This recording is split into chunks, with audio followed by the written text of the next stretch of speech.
đi ra qua lại đâu bên nữa.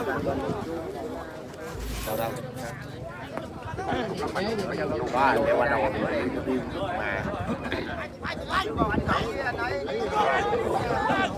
đâu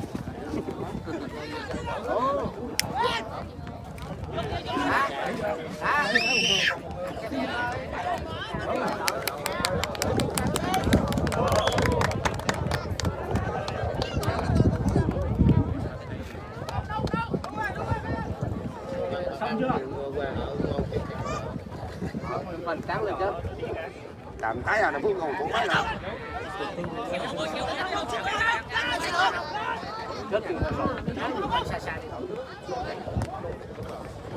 đi luôn đi luôn đi luôn đi luôn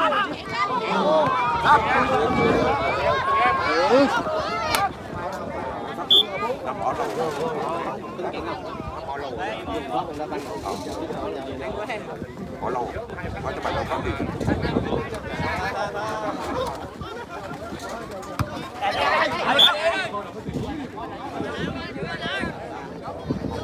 Đường đi bạn ơi. Giúp vô dưới nó đi bạn ơi. Quay một cái ra đi hết. Nhưng mà trên giữa cánh như này. Ê, ê, đóng một cái vô. Hả?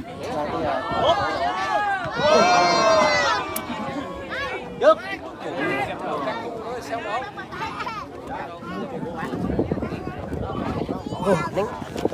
Gan không không đá anh An. Cũng viên sao tổ dưới. Không đá. Không chú à.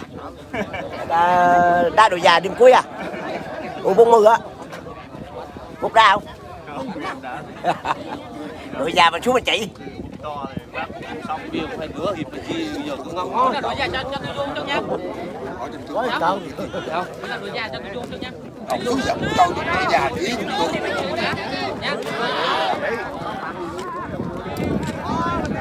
ba này trước anh tốt lộn ai cắn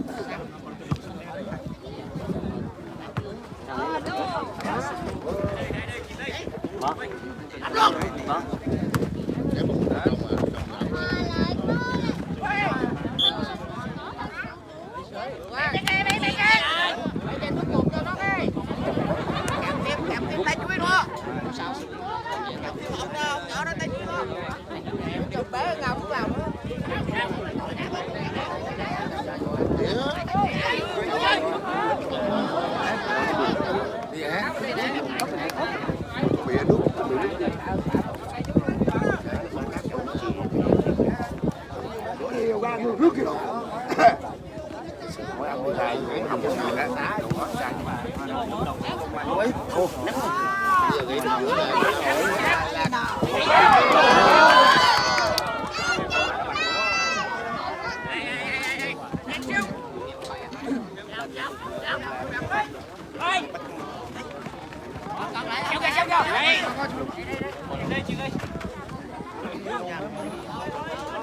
Em xem anh như thế mày.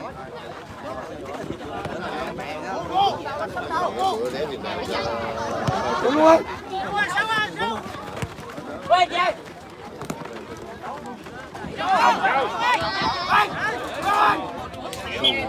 Anh An phải thằng này con anh không anh An?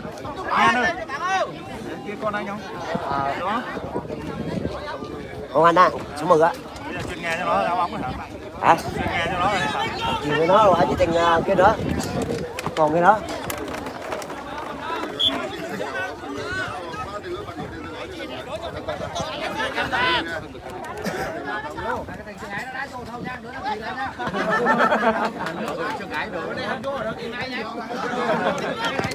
Cái vô. Vô là cái thu gì thế này đúng không?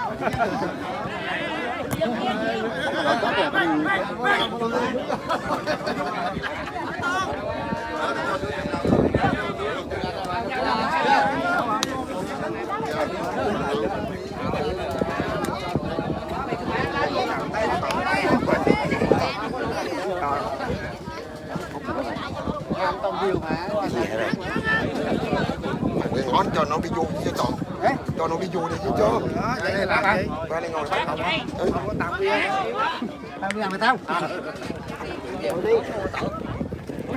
đi cái tội rồi vậy tội vài cái bị đứng gì mà nó sờ tao kia bây giờ đẹp hình nha cứ bắn đâu nè bây giờ đó thì nó bị số nó ăn như bị số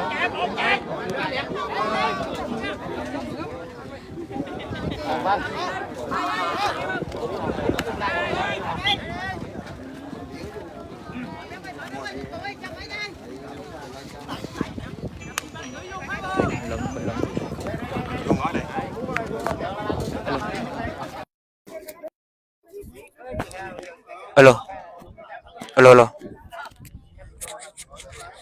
đang bình luận ấy đang bình luận à bình luận biết đây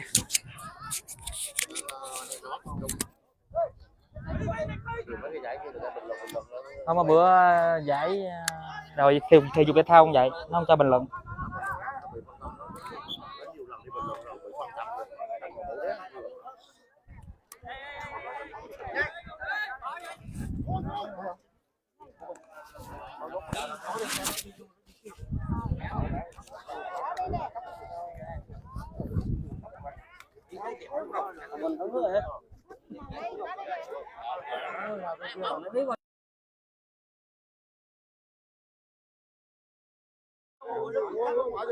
nó hiện cái gì vậy?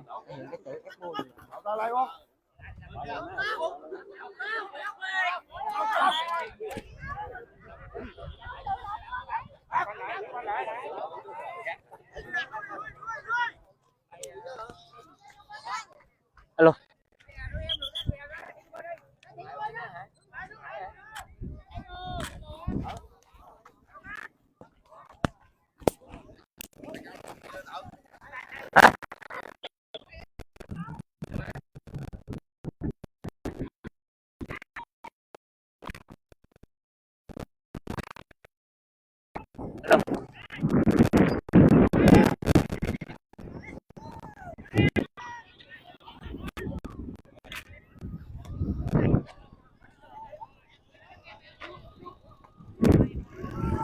alo buổi chiều nay diễn ra được trận FC Thanh Niên Hòa Lợi và FC Thanh Niên Phúc Hải. Tỷ số hiện tại là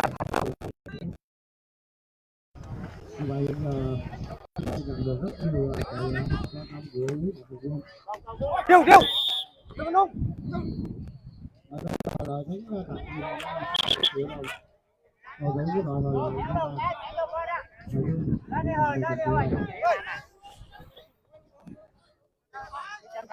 Đáp thẳng cho con.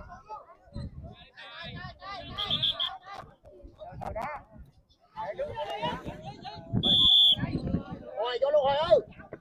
Đúng rồi em ơi. Vào. Vào. Phúc Phúc.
Leo lên. Dạ chỗ kia.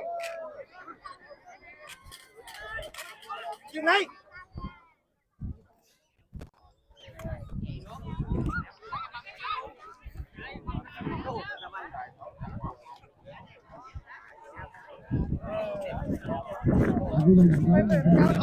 Hả? Cái phần like kia không? Chú thì chú.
Alo. Alo.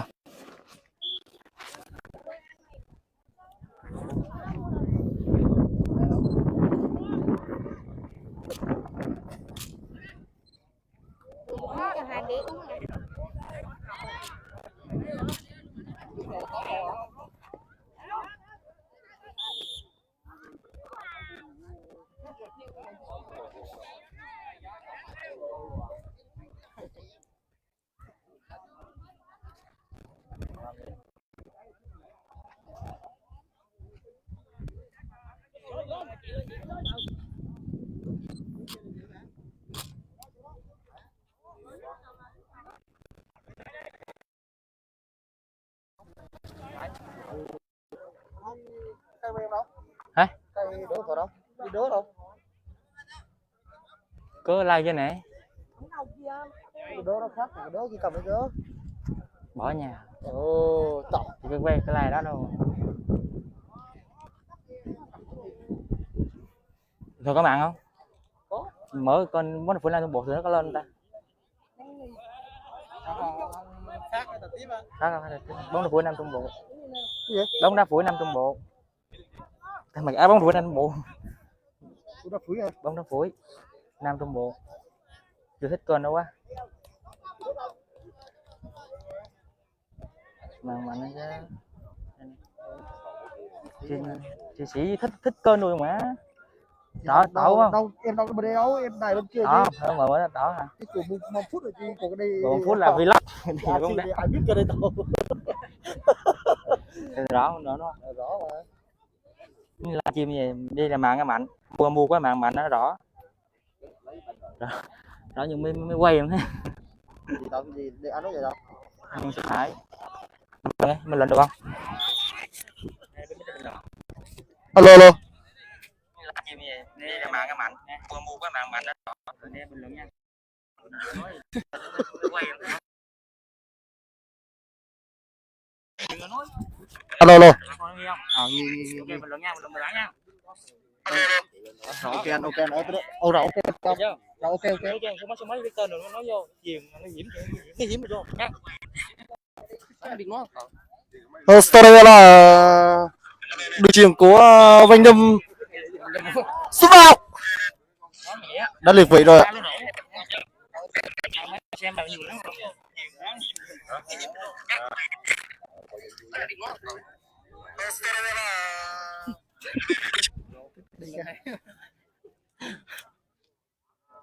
Má giờ biết đi học nói trời. Tôi đây là đội trưởng của Vanh Hay đưa cho số 8. Và xe đây là lượt phản công của đội Sương Hải ạ.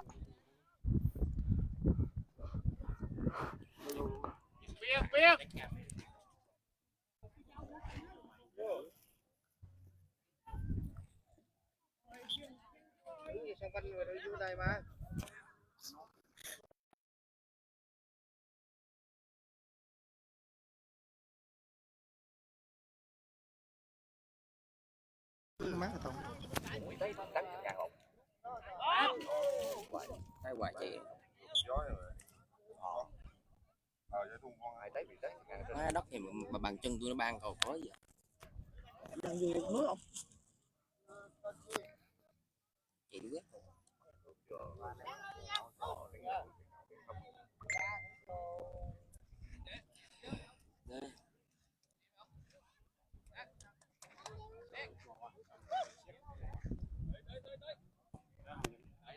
lấy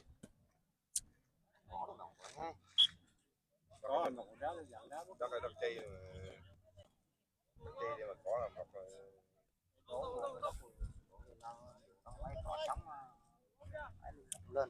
nói sao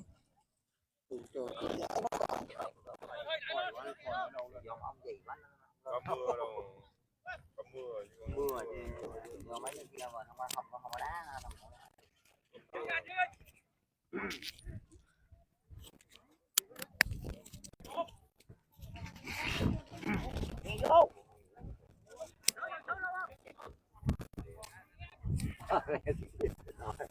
Vinh Huy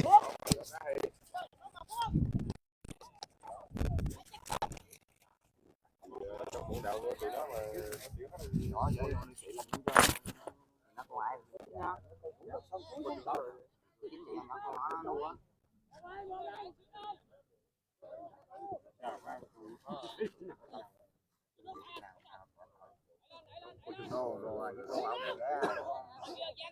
Rồi lên dậy đó, lên dậy, lên dậy. cái gì đâu Đó lên dậy phát đâu. cái gì thú Mấy bánh từng kêu gì vậy? cái gì liền phải không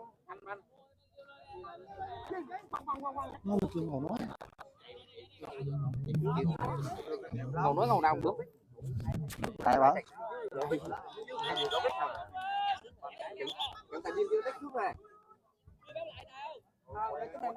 quen đi rồi đậu lùng nó kia gọi nó không có một vị gấp đâu nhưng bên kia nó vô cửa trước con tài mà họ làm nói con tài nó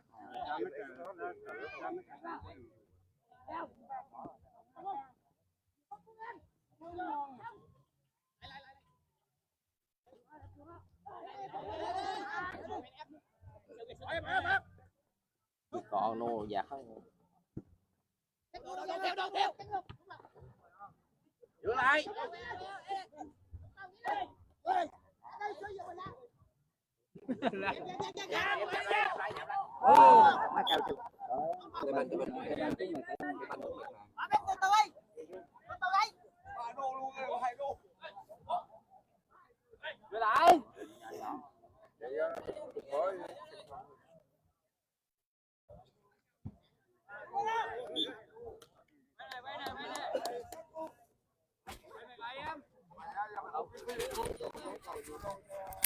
Dọc kia, phải tí xuống á.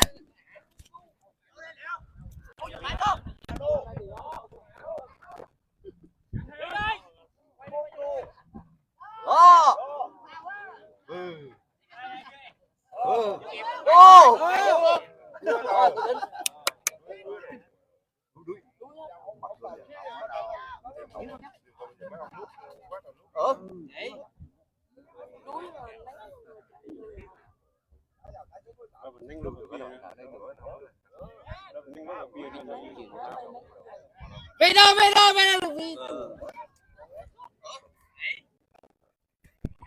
đừng anh Thách ơi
nói nè Sao là ngại ngại lắm quá. Nó ngồi đó không có bằng chứng đâu á.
Thôi mình lần được không em? Lần được không? Được không? Em mình lần không? Anh vui mình lần anh vui. Được không? Mình lần thiệt á.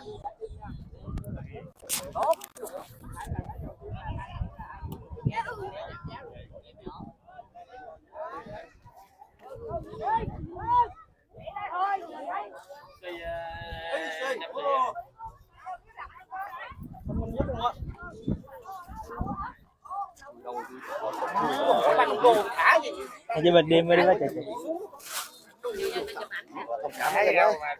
Anh em bình luận không? Bình luận không? Biết này.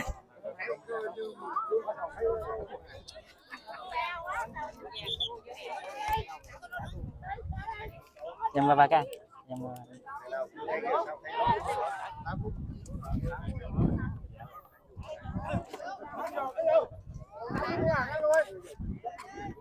Pin rồi đó.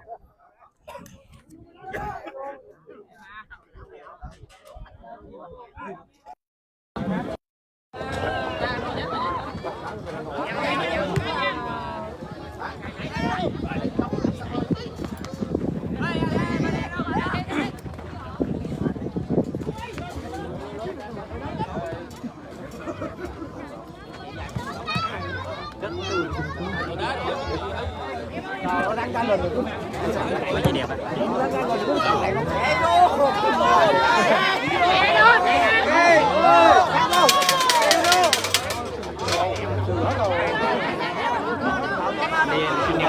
Em kịp số tiếng nha.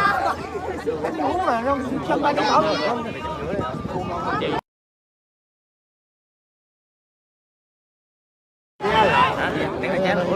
nhìn mạch tàu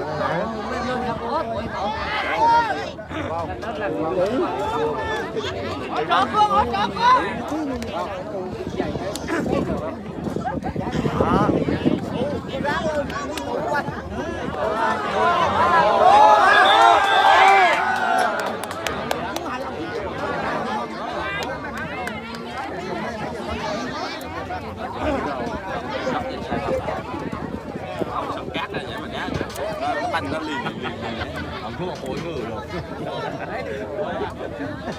ông bự mới đầu thuốc nó cái banh là tiền ngựa nó lập trường được cảm bước ở trong này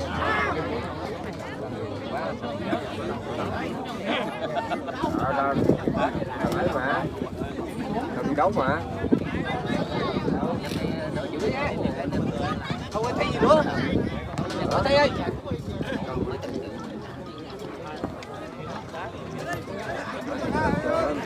làm đúng tội nó làm đúng tội đó bây giờ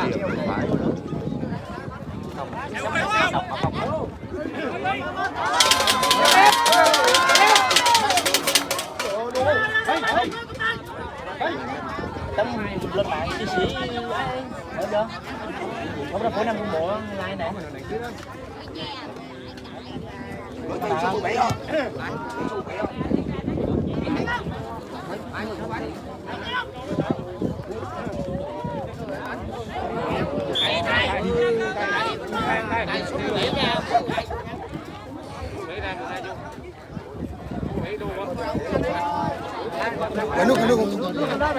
sao anh chạy giật luôn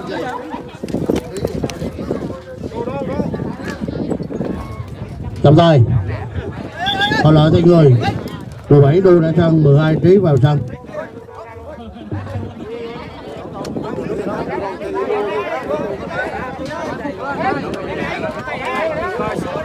sao lấy chai bỏ bài đó cho vô cho tụi nó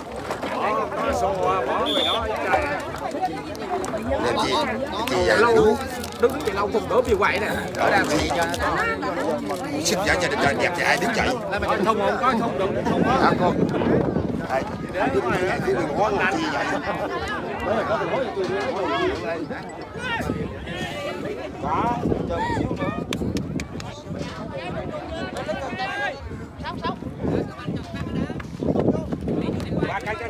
ba cắt chưa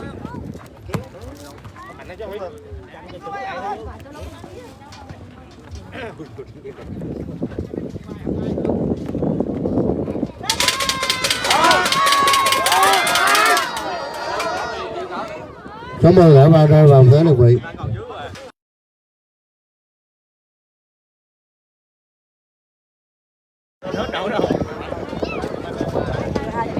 còn lấy chai suối ở chỗ đó anh nó nhiều ông ra không lại bà trước luôn nha suối của nó suối suối nó suối rồi đất hú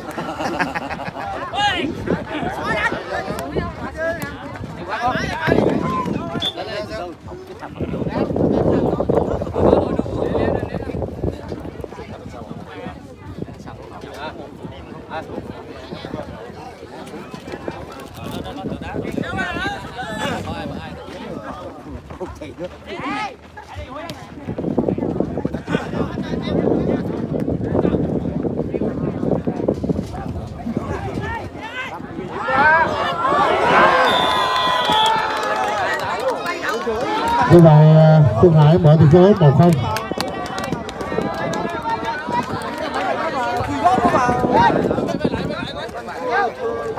Gia công của vào đội viên mới số 3.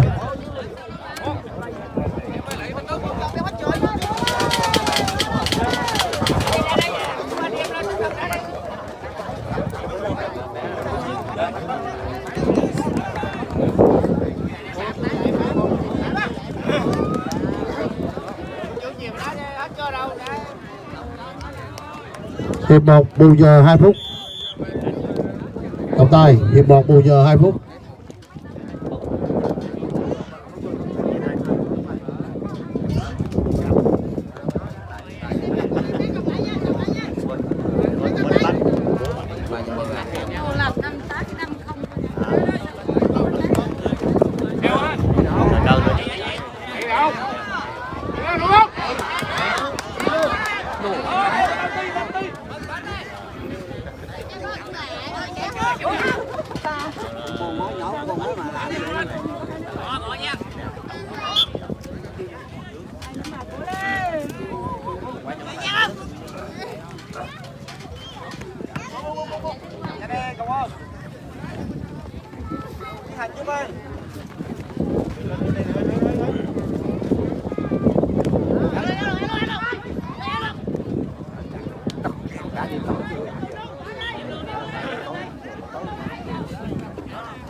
Lấy ra xe xuống lui lại. Lấy ra lui lại em.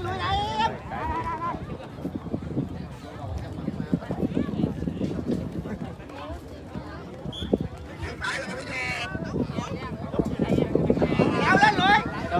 Có mạng không?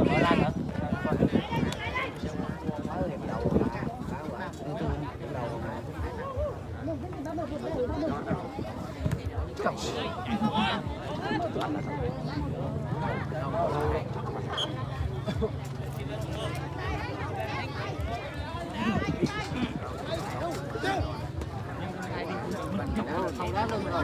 Ra giữa tôi rồi đổ xong.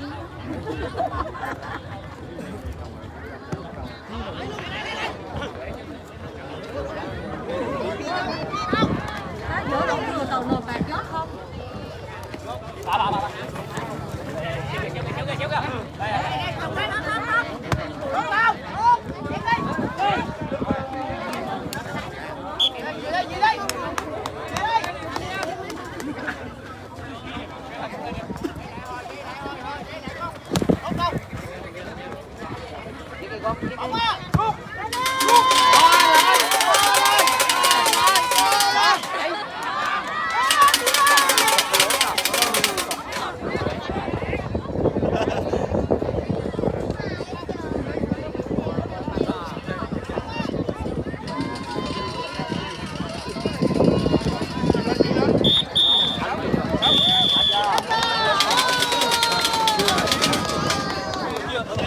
Rồi trọng tài đã nói coi kết thúc thì cái đấu kết thúc.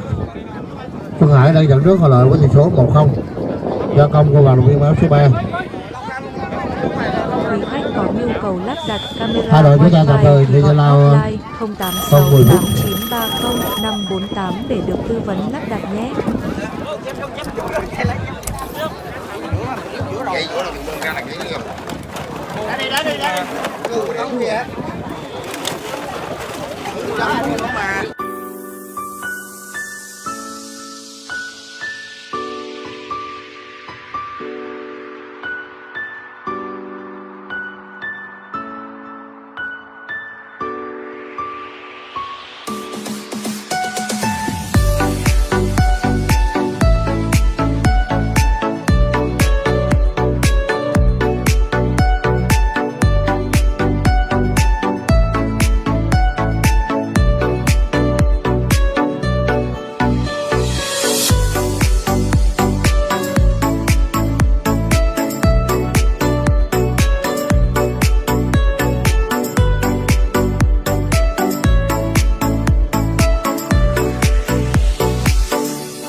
nhưng bây giờ hôm nào không có lui, hai bên không có lui.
Đúng nè.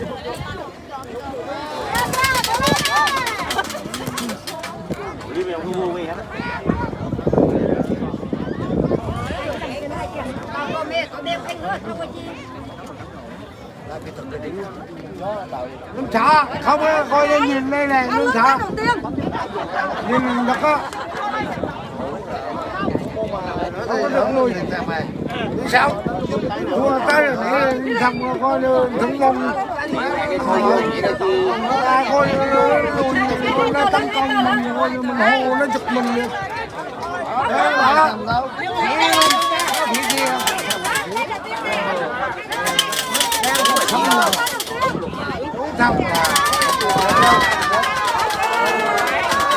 xong đó là không có bao giờ mà chậm bánh mình luôn Qua lưới tay đầu tiên này. Tú. Ôi chúc mừng anh Vân, chào mừng. và lỡ à alo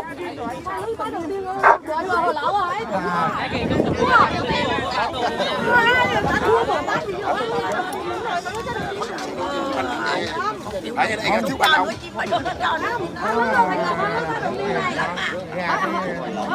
đứa nào vô là đứa đó lãnh à.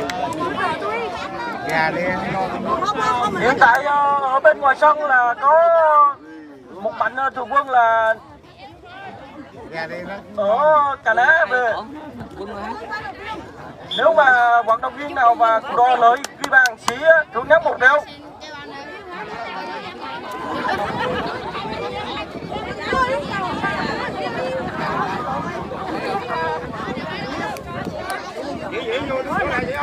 Hai vận động viên, hai mạnh thường quân là Liễu Liên chỉ thưởng nóng 1 triệu cho vận động viên nào ghi bàn. sống mà người này cái hướng gì anh phạt của mình là cái gì này lúc đâu coi như không vô nó lông thôn chứ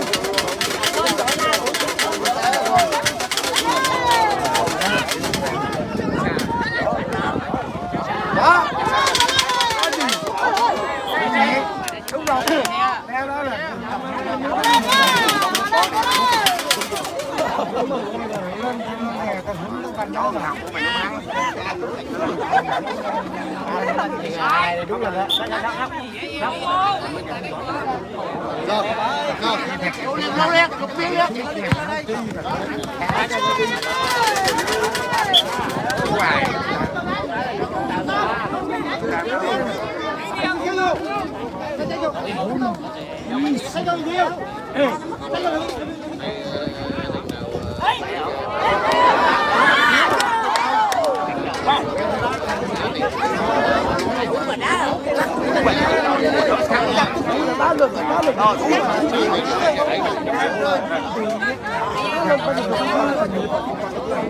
Đá không rụng chân, đá không rụng chân, đá không rụng chân. Không mà chỉ là lấy bàn này nó rồi có đâu là bị tiêu liền. Đá không rụng chân, đá chỗ đó là tới đâu khởi ngắn còn nó ức. À con thiện đỏ chứ không có được. Quen thằng là cũng mong nấu rồi.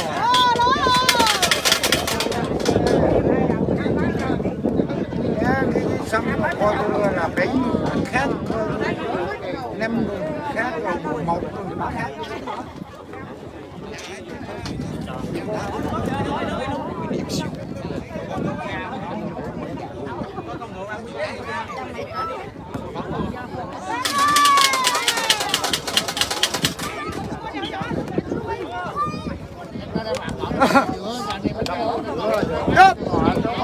Nhâm đá phạt đá thẳng vô không phải đá biên nữa, ra đây không phải đá biên, đá thẳng vô không phải đội quốc gia đâu mà đá biên.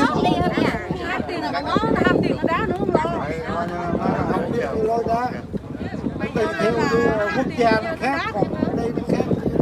Đá vô đây nó lọc sọng nó nấu rồi hình đầu cho vô cho giữa rồi nó chăm vô nó phải đội quốc gia đá biên rồi biên thôi.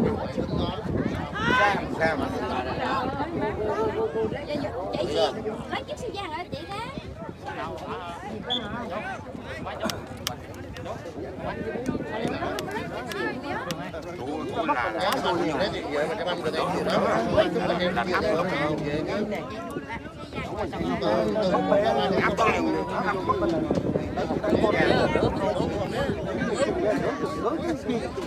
bạn ăn đồ vô kinh cùng Đắng đâu vậy.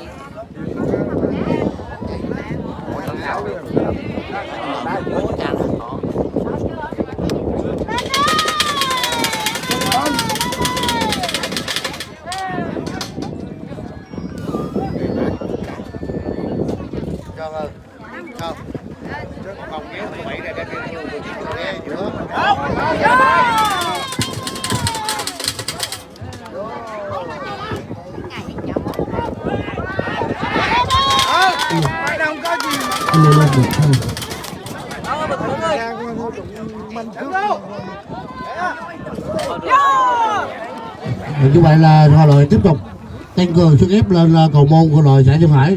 Tuy nhiên vẫn chưa có bàn thắng gỡ hòa. Chúng tôi nhận thấy là sự cố gắng của các vận động viên Hoa Lợi.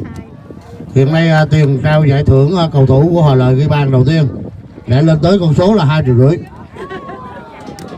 Nhận được sự tài trợ tiếp tục của chị Liễu Liên ở Cà Né, thưởng nóng 1 triệu nữa, như vậy là tiền thưởng lên 2,5 triệu rồi, nhưng mà chưa có cầu thủ nào lầm được.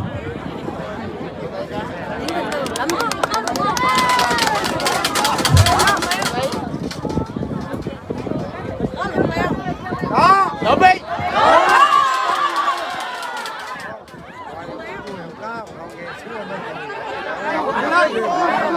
Ba lên.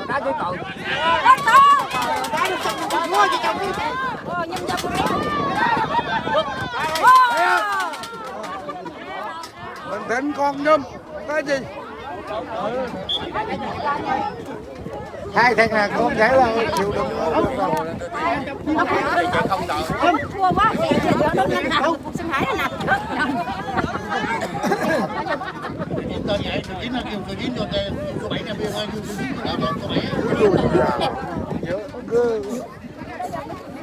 anh đi đâu đến cửa đâu lên. Cái làm gì mà thể lực nào mà tới mà cứ luôn Khác rồi nó hẹp nó ôm thi hay sao á. ôm vô con. Hay. Nó có mà nhúc nhúc này.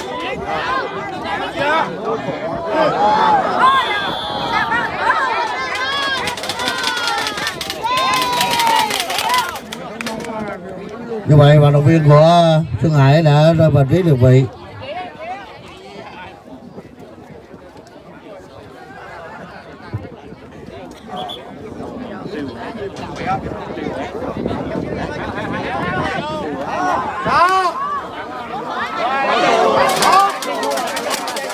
Cho nó là đậu sạch hơn. Đâu mình dân phủ không được.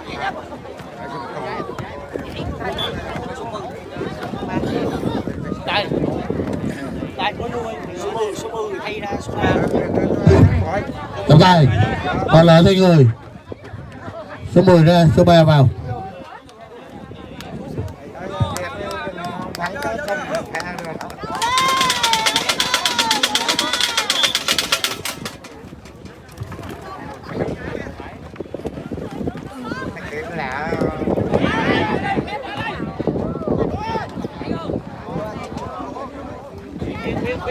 Chúng con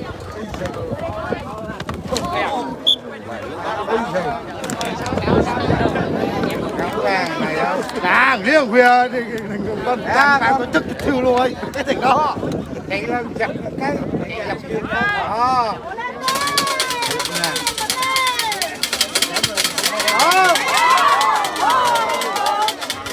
bom vô cái này lùi qua nhà hắn lăn phí là hai cái chân trên đầu này có cái dây này ra sân rồi chưa con đó hello chào sếp trời ok không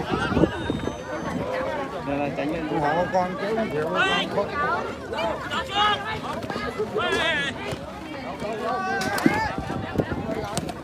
lại thua không nhỉ? Mổ. Cái anh rồi. Hà Nội đi xúc đầu. Không đâu rồi chồng cái bóng này nó nằm nhịp.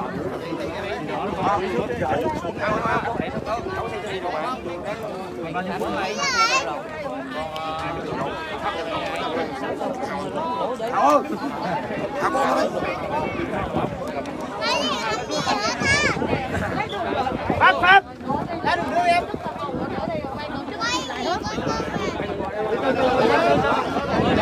ơi mấy đây là vô nó nói gì cũng vô nó nói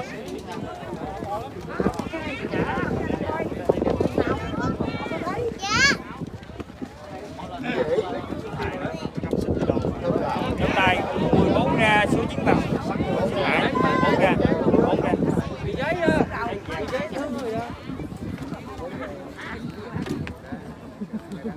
ông chú thì cái quả này giữa đá ông này ông phá rấu chưa lùng tủ mặc lộn áo nha không cho tôi phát luôn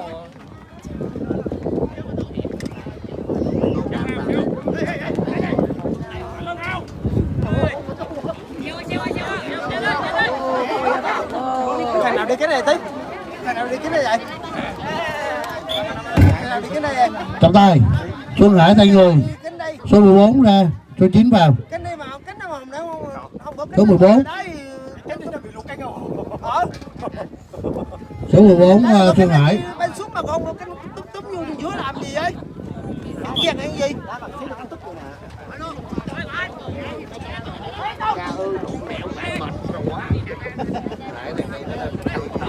Mà không nổi nữa đâu.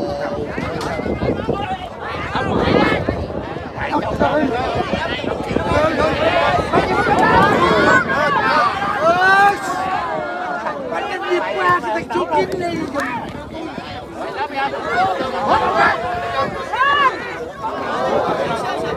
đây con đồ dừa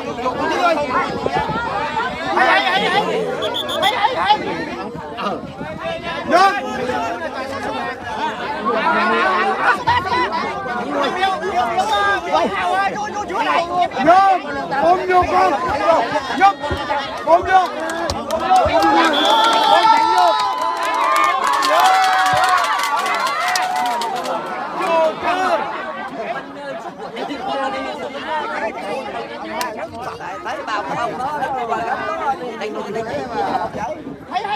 Ôm đánh vô cho nên lâu rồi. Ôm đánh vô cho con nhưng. Tự nó vô rồi. Sao? Cái coi nó chạy cho nó. Ôm đánh vô là coi là dùng sát quật tấm thẻ nó vàng coi mình cao thịt núi nó có cái châu Âu cái gì đó. Cái vạt này nó mình làm tới đó. Nó bom đánh vô là coi mình lợi thế nó mũi luôn nó cao rồi.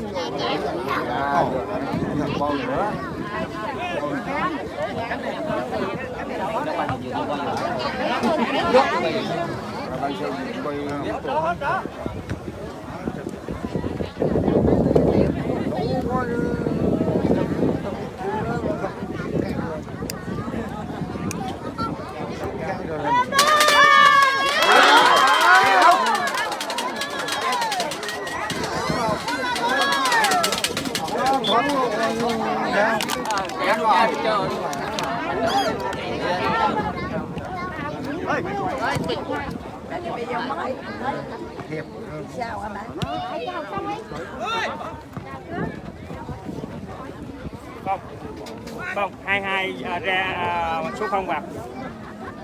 Có số 0 hả? Dạ, không có số. Trời ơi, vậy đó banh số 0 toàn đó. Còn chưa hả? Gà mấy mua, gà mấy mua. Sam chú tổ. Trọng tài. Xuân Hải tay người. 22 ra, số 0 vào. Tại đâu có phải đã được rồi. Quan trọng là coi áo đỏ. Đá đi em, đá đi. Chính ra số 5 vô.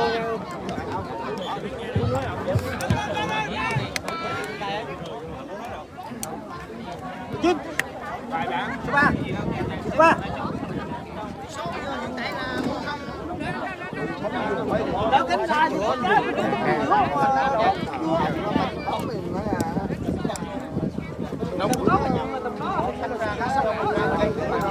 Ủa sao đá bằng vậy tao? Tao xích lên chứ. Cuối còn ngoài cạnh rượu coi là bị đừng. Cậu viên thường coi là hàng thủ mất kiểu đó coi không có tin được. Hàng thủ đá kiểu đó là hàng kiểu đó là coi như kỹ liền. Cái đang thủ nhưng nó đi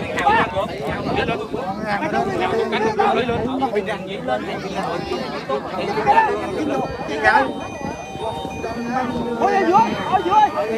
Thủ coi như đất băng Điệp Vinh. Nấu cái bằng đó là anh.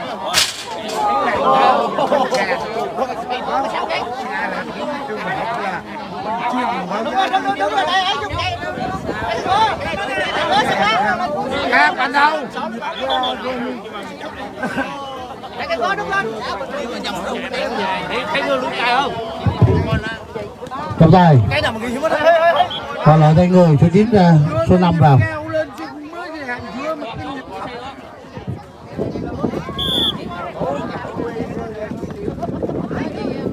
Đó, nhịp xỉa. Đó. Em được. Đó chứ đó là không chịu đâu. Số bên biết tay đeo không? Nhịp cao ra một cái. Ôi hàng thủ. Thằng nó cũng lung tung gì đó luôn hay.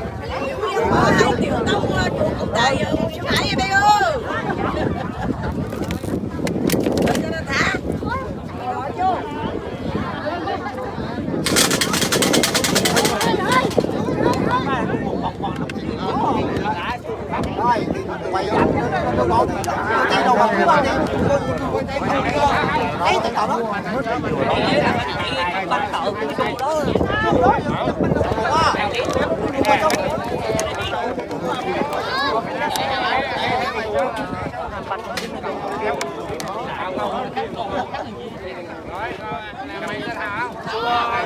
Một ra số 2 vô sẵn tại.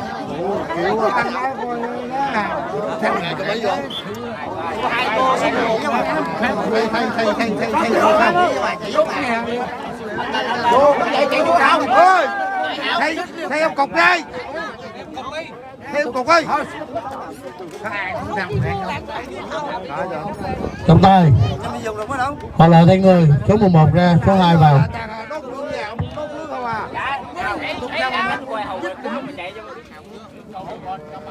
Mấy cái bằng đây là Xã học vô á.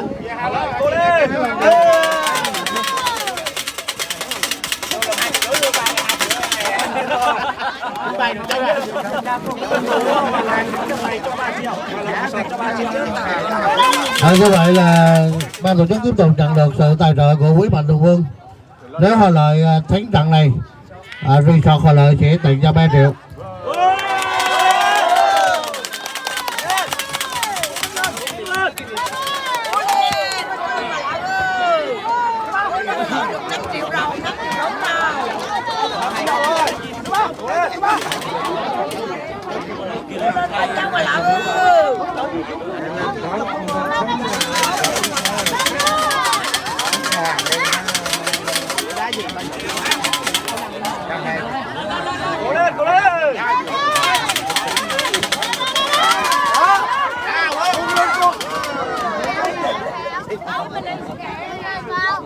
Chúng tôi nhận thấy khi có mạnh thường quân bơm vào 3 triệu thì các cầu thủ Hòa Lợi chúng ta đã rất là máu lửa về xuất sắc.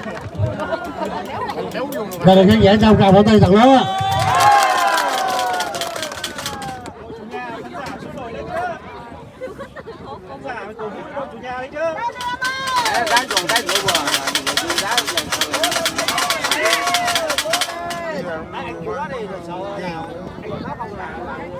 Ông đá mày vô làm tay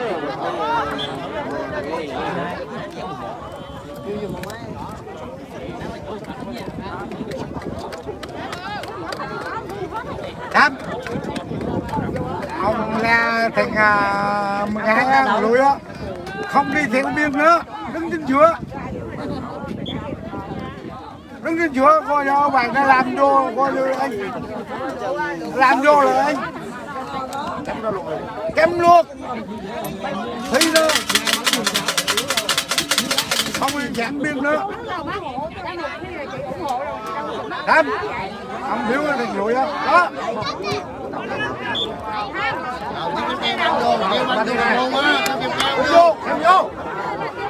Cắm vô, không, nó biểu không, không, nó khôn mà thành số thằng nó biểu lên không, lên khỏi nó,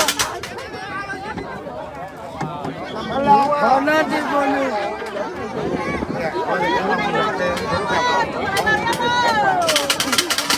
khỏi nó.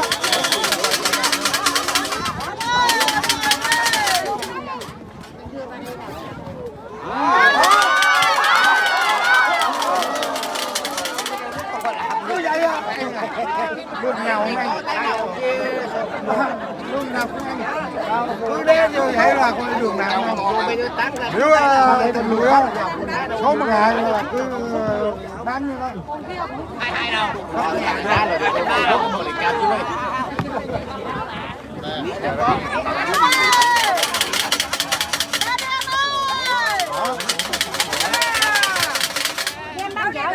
Đâu con. Bom vô hí. Bom vô. Bom thẳng vô chứ. Vậy không? Bom vô. Mét vô là bom vô.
Dành vô.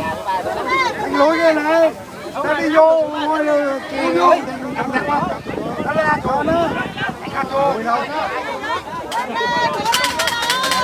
bốn thằng vô cơm, bốn thằng vô đánh cơm, đó, bốn thằng thắng, cái đầu yếu không, cái bom vô đó, đường nào nó không vô.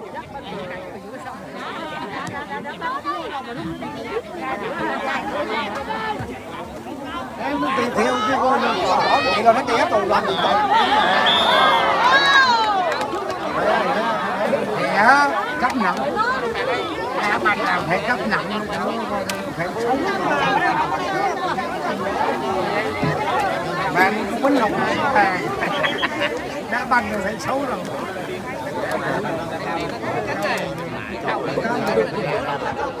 Đá banh dàn thủ là phải vậy là thì đỏ thì vàng à mới nhầm Xíu còn thì đó không? vàng hàng thủ Đó gì thì vàng gì mà nó thì đó chứ. Đồ cũng vậy.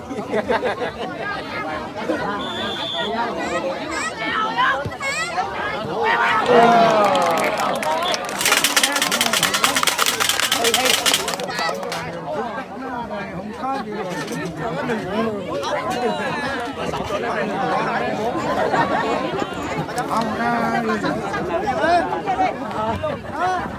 sân năm người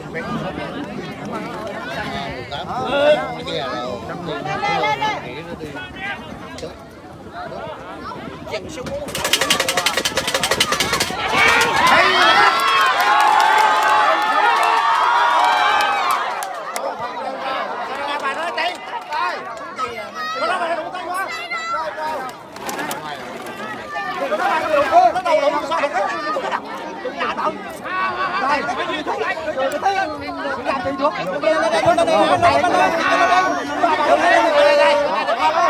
nhận được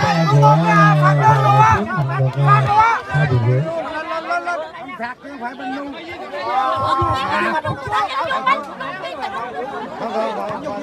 Con ra quay cho mình xem nó đâu. Ê!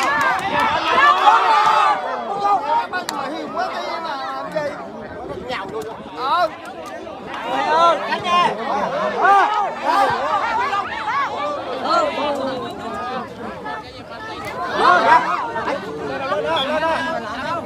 Tại vì mà Thủ Môn ra ngoài chừng 16 mét dụng tay mà tại vì không biết bắt là sao á.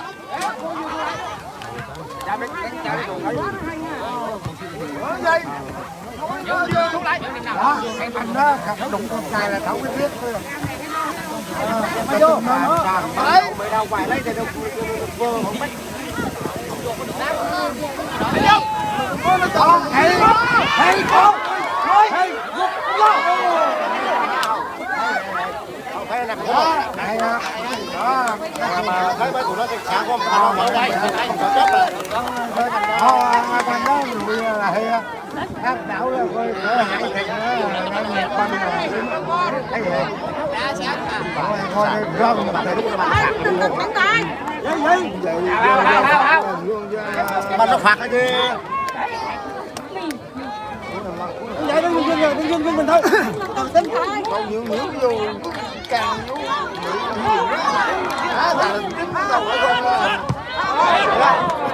đúng rồi, còn thủ là không có lăn được. Thủ không lăn được không? Thủ tay. Anh non. Và lại cho người. Số 8 ra, số 13 vào. Bỏ như là thằng này đó. Chung lấy rồi mà.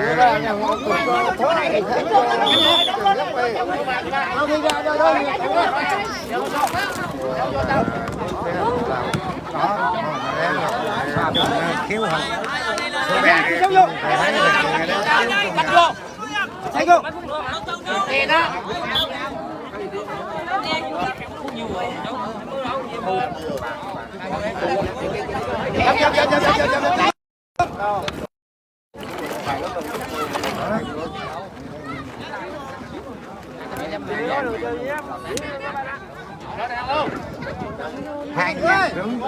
Hai nhạc cứ đừng mẹ.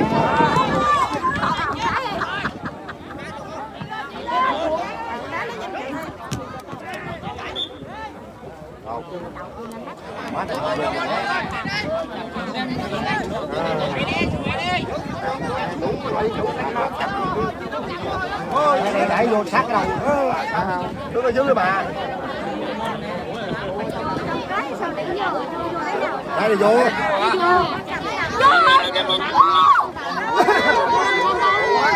Ôi vô đi. Lùi, nghe cái à. Bật vô này. Khỏi đầu đó. Vô.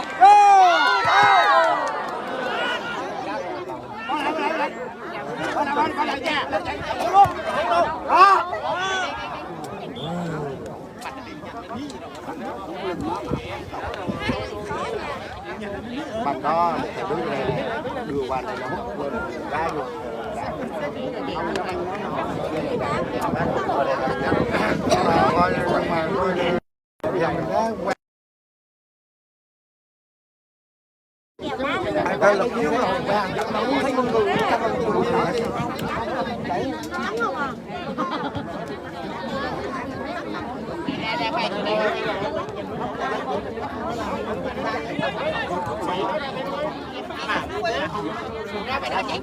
Hàng nhặt cũng rồi. Cậu với anh Cường.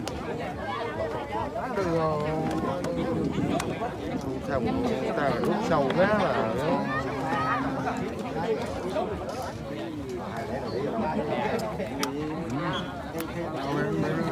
nó ra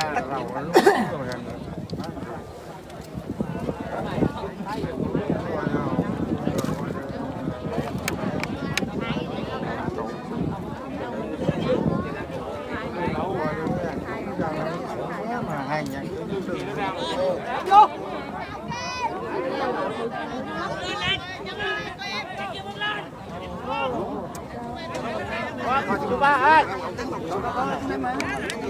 Có gì mà lăn nó ra nó coi như cái hàng làm bánh nữa. Làm bánh không được rồi thấy nó hay thôi.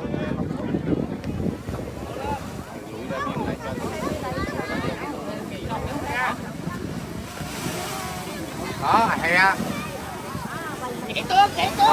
Làm con.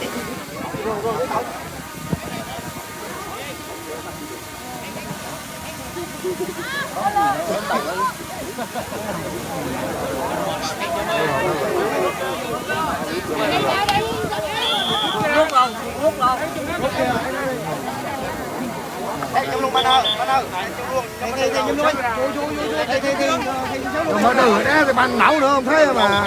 Rút vào. Rút rồi. Trọng tài, lợi cho người. Số 6 ra, số 10 vào.